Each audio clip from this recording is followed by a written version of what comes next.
حضرت خبیب کو گرفتار کر لیا مکے والوں نے. اس وقت غربت تھی اسلام پر. مکے میں سارے لوگ اکٹھے ہو گئے اور چوک میں پھانسی دینے لگے حضرت خبیب کو. کہنا آسان ہے، کرنا بڑا مشکل ہے. بندہ جیل میں الجھ جائے تو میں نے بڑے بڑے سیانے لوگ معافیاں مانگتے دیکھے، بڑے بڑے لوگ کہتے دیکھے ہیں کہ یہ کام بڑا. قید تنہائی بذات خود ایک مصیبت ہے. آپ کو اکیلا رہنا پڑ جائے نا، یہ لاک ڈاؤن ہوا ہے تو لوگ نفسیاتی مریض بن گئے. اکیلے رہنا، تنہا رہنا کوئی چھوٹا کام ہے؟ حضرت خبیب اکیلے، اور مکے کا دور اور چاروں جانب کافر، اور چوک میں جب پھانسی پہ لٹکایا جانے لگا تو ابو سفیان بولے اور بول کے کہنے لگے یار بندہ کوئی کام کر کے بڑا پچھتاتا بھی ہے کہ یار نتیجہ کیا نکلا. تو معاذ اللہ آپ کا بھی نتیجہ تو پھانسی ہے، تو آپ کا کیا خیال ہے؟ یہ آپ یقین کریں کہ لوگ صحیح ساتھ چلتے ہیں، تھوڑی سی دشواری اٹھانی پڑ جائے تو کہتے ہیں میں گاڑی ٹھیک تھا، پر انہی پتھروں پہ چل کے اگر آ سکو تو آؤ. میرے گھر کے راستے میں کوئی کہکشاں نہیں ہے. لوگ نا میٹھا میٹھا کھانا چاہتے ہیں، تھوڑا کڑوا آ جائے تو مصیبت بن جاتی ہے. کہتے ہیں سارے ہی فلانے سے پیار کریں گے تو میں کروں گا، سارے مخالفت بھی کریں گے تو ہم انشاءاللہ پیار ہی کریں گے. یہ کیا بات ہوئی کہ ہم زمانے کا رنگ دیکھ کے چلیں گے؟ اب بعض لوگ پچھتا رہے ہوتے ہیں. حضرت خبیب سے کہا، ابو سفیان نے ابھی کلمہ نہیں پڑھتے تھے، کہنے لگے تو اس وقت پھانسی پہ لٹک رہا ہے اور تیرے نبی مدینے میں اور آرام میں، اور ان کے صحابہ آرام میں، اہل بیت گھر میں. تیرے ذہن میں اگر اس وقت یہ بات ہو کہ اس وقت تیری جگہ پہ وہ ہوتے معاذ اللہ، تو پھر کیا ہوتا؟ مجمع غیروں کا، علاقہ غیروں کا. یہ ٹائم آیا تھا اب نعرہ رسالت لگانے کا. اب ٹائم آیا حضرت خبیب نے نعرہ رسالت لگانا ہے، پر لگانا کس طرح ہے کہ کافر یاد رکھیں. حضرت خبیب سے کہنے لگے اگر تیری جگہ حضور ہوتے تو پھر تیرا کیا خیال ہے معاذ اللہ؟ تو حضرت خبیب کہنے لگے تم ابھی بھی نہیں سمجھے. ٹھیک ہے میں مکے میں اکیلا ہوں، سارے لوگ مدینے میں ہیں، پر میں پچھتا نہیں رہا، میں تو فخر کر رہا ہوں. میں فخر کر رہا ہوں اس لیے کہ چوری کر کے جان نہیں دے رہا، مدینے والے کی عزت پہ جان دے رہا ہوں. میں فخر کر رہا ہوں. فرمایا سن، تو کہتا ہے تیری جگہ حضور ہوتے اور تم انہیں یہاں معاذ اللہ پھانسی پہ لٹکاتے. فرمایا سن، میں تو یہ بھی پسند نہیں کرتا کہ میں گھر میں بیٹھا ہوں اور میرے نبی کو ہلکا سا کانٹا بھی چبھ جائے. ہمارا اپنے نبی سے محبت کا رشتہ ہے. ایک کانٹا بھی حضور کے قدم مبارک میں چبھے ہمیں برداشت. مجمع ان کا تھا، نعرے لگ رہے تھے، ہم نے مسلمان پکڑ لیا. لیکن حضرت خبیب نے اکیلے، اللہ کرے آپ کو میری بات کی سمجھ آئے، اللہ کرے آپ کو سمجھ آئے، اکیلے جب پھانسی کے تختے کے قریب نعرہ لگایا نا کہ میں تو کانٹا بھی نہیں چبھنے دوں گا اپنے نبی کو. اب سارے ہار گئے. اب اس ایک جملے نے نا ان کو شکست خوردہ کر دیا. اب بول کچھ نہیں سکتے تھے، گردنیں جھک گئیں. اور جب سناٹا چھایا تو ابو سفیان ساتھ والے سے کہنے لگا باقی ساری باتیں اپنی جگہ پر ہیں، پر اصحاب محمد سے پیار تو بڑا ہی کرتے ہیں نا. اور وہ کچا رنگ للاری والا جیڑا چڑھدا تے لیندا رہندا، اے عشق تیرے دا رنگ محمد چڑھ جائے پھر نہیں لیندا. کہا یار پیار تو یہ کرتے ہیں نا، اس میں کوئی شک والی بات؟ اس پیار سے کافر ڈرتا ہے.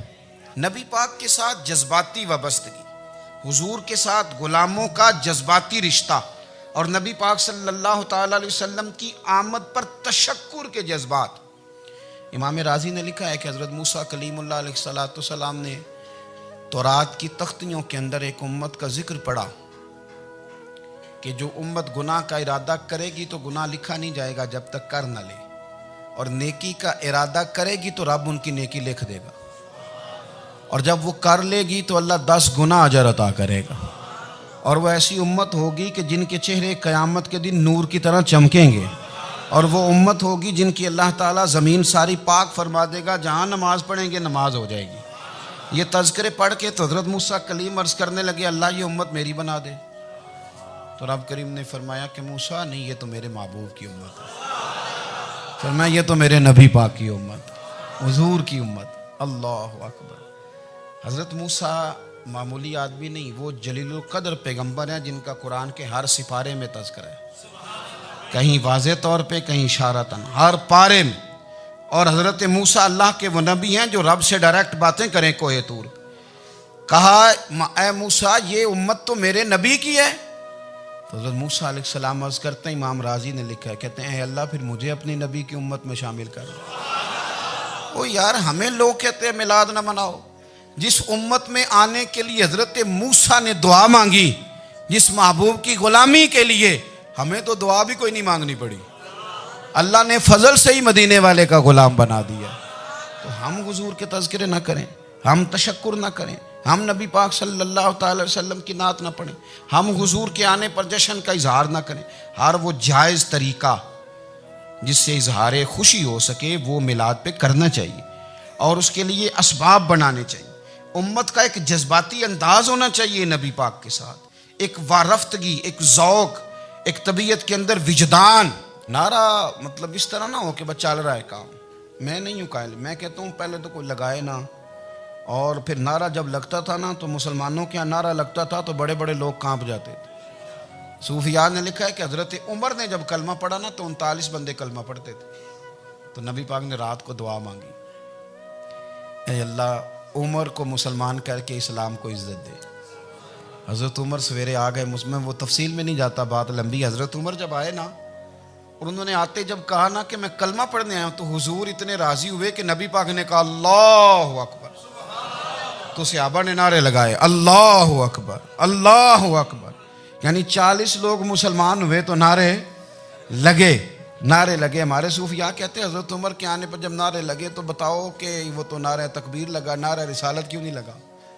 تو کہتے ہیں گویا ہمیں حضور نے یہ سمجھایا ہے، حضور کے اشاروں نے سمجھایا ہے کہ میں اب اپنے نعرے خود تو نہیں نہ لگاؤں گا، میں نے تو اللہ اکبر کہہ دیا، عمر آ گیا ہے میرے نعرے لگاتا رہے گا، اب نعرے لگیں گے۔ حضرت عمر نے پہلے دن ہی کہا کہ حضور آپ سچے رسول ہیں تو چھپ چھپ کے نماز کیوں پڑھیں؟ شروع ہو گئے نعرے، حضور آپ سچے ہیں تو چھپ چھپ کے نماز کا کیا معنی ہو؟ تو حضور نے فرمایا تیرا کیا ارادہ ہے؟ حضور سارے نہیں، ایک میں، ایک امیر حمزہ، ایک لائن کے آگے وہ لگ جائے، ایک کے آگے میں لگ جاؤں، اور باقی مسلمان جتنے ہیں کل 40 تھے، پیچھے 18 19 بچیں گے، تو ایک لائن میں وہ ہو جائیں، ایک میں آگے، ایک میں امیر حمزہ ہو، ایک میں ہوں، تو دیکھ لیتے ہیں یہ ہمیں نماز کیسے نہیں پڑھنے دیتے۔ ہاں دیکھ لیتے ہیں، آئے نا میدان میں، ادھر آ ستمگر ہنر آزمائیں، تو تیر آزما ہم جگر آزمائیں، اور غلامان محمد جان دینے سے نہیں ڈرتے، یہ سر کٹ جائے یہاں رہ جائے کچھ پرواہ نہیں کرتے۔ فرمایا بھی پتہ چل جاتا ہے نا، ایک لائن میں حضرت امیر حمزہ ہو گئے، ایک میں حضرت عمر ہو گئے۔ پہلے یہ مارتے تھے جو حرم شریف میں مسلمانوں کے طریقے پہ نماز پڑھتا تھا، یہ جلوسوں کی بڑی برکت ہے، اندر بیٹھے رہے نا چپ کر کے، نکل جائیں تو پتہ کچھ بھی نہیں چلتا۔ جب نکلتے ہیں نا لوگ کہتے ہیں جلوس کیا معنی ہے، تو میں بتاتا ہوں نا جلوس کا معنی کیا ہے۔ حضرت عمر نے باہر نکلے 2 لائنوں کا جلوس، لمبا بھی کوئی نہیں، بندے بھی 40، اور جناب فاروق اعظم باہر نکلے تو عمر کا نعرہ، عمر کا، حضرت عمر نے یوں کر کے آستینیں بازو کی چڑھا لی، اور اپنے گلے میں جو ان کے رومال تھا نا اس کو یوں سینے پہ باندھا، اور اس ہاتھ میں تلوار تھی تو یوں کر کے باہر لہرائی، کہنے لگے او مکے کے کافرو ادھر آؤ میرے سامنے، جس نے اپنی بیوی بیوہ کرانی ہو، جس نے بچے یتیم کرانے ہوں، وہ آئے میدان میں، مصطفیٰ کے غلام آج سڑکوں پہ نکل آئے میدان میں، ہمارے سامنے ہمارا مقابلہ کرے، آئے نا میدان میں، ہم نکلے ہیں، اب ہم یہاں کعبے میں اعلانیہ نماز پڑھیں گے، ہم پڑھیں گے، طاقت ہے تو آؤ نا ہمارا مقابلہ کرو، آؤ۔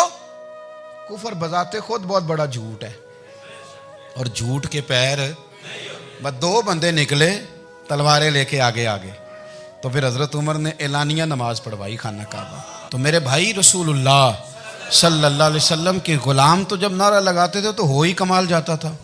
پھر بریلی کے امام بولے، کہنے لگے پیش حق مجدہ شفاعت کا سناتے جائیں۔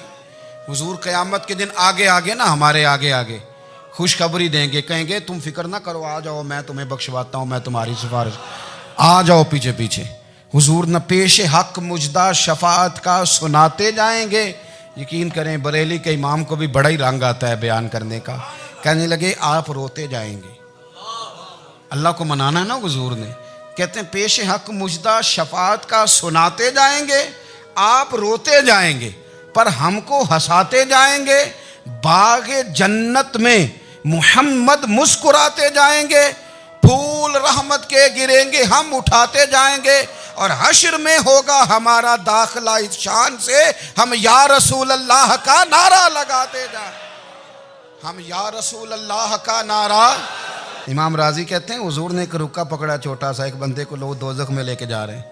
اچھا مجھے ایک بات بتاؤ, فیصلہ پہلے ہو گیا ہے, اللہ کے سامنے ہوا ہے, اور فیصلہ ہو گیا اور طے ہو گیا کہ دوزخ میں جانا ہے. وہ قریب پہنچ گئے دوزخ کے, تو حضور نے دیکھ لیا, اور بتایا کس نے؟ حضرت آدم نے.